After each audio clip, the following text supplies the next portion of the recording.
Mike King here. Well, I've got some news to share and some thoughts to share with you today. News, first of all, about VOA Connect. And all of you know about VOA Connect is our internet platform.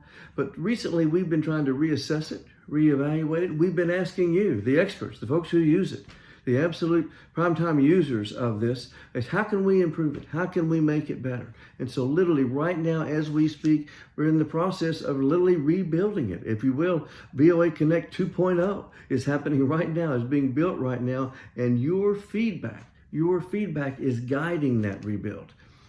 I have to share with you that, we thank you so much for that, because one of the things that will be paramount in this new rebuild will truly be simplicity of navigation. That's always the challenge as you go into new platforms and creating platforms, is sometimes we get so excited about all the whistles and bells and different things it can do. Sometimes we put too much in it, as opposed to maybe reducing that down to the very essence of what you need and making it as simple as possible so that you're not having to literally get a graduate course just to learn how to operate this. So know that that's what's in place. That's what we're working on, and we're going to be listening to you as we do this. And so stay tuned.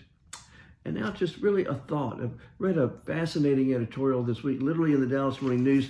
Show it to you right here. Was a story written, an editorial story written by S. Michael Green, who is the pastor of teaching and leadership at Concord Church here in Dallas. And the title of his editorial was "Reaching for Okay When You Know You Aren't."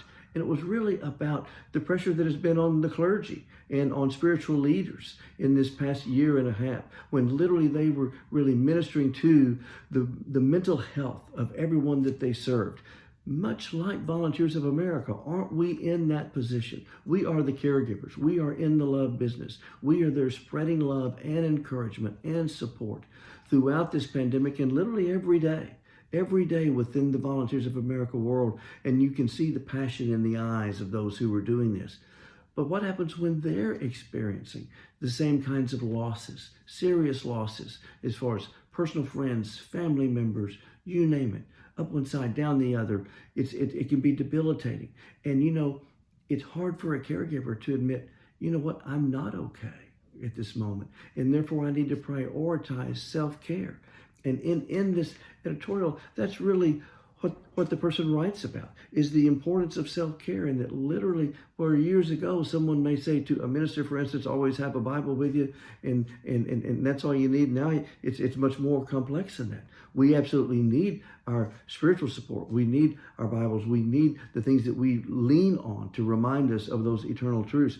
But at the same time, we need people. We need people. We're here to serve people, but we're in this because we love people. And so we need people in our lives. We need a support group in our lives. We need friends who we can turn to and share when we're not okay, and that accept the fact that it is okay not to be okay at that moment, and can give us that kind of encouragement, help us in those ways. We need that. We need to schedule specific self-care. We need to be, have those moments of private reflection, prayer, meditation, whatever works in your circumstance. We need that. Again, it's okay to acknowledge that we're not okay at that moment, and look for those opportunities to seek out self-care, and frankly, seek out God's strength to really renew that in ourselves. All of you do so much. You have saved so many lives this past year, and continuing to do so going forward.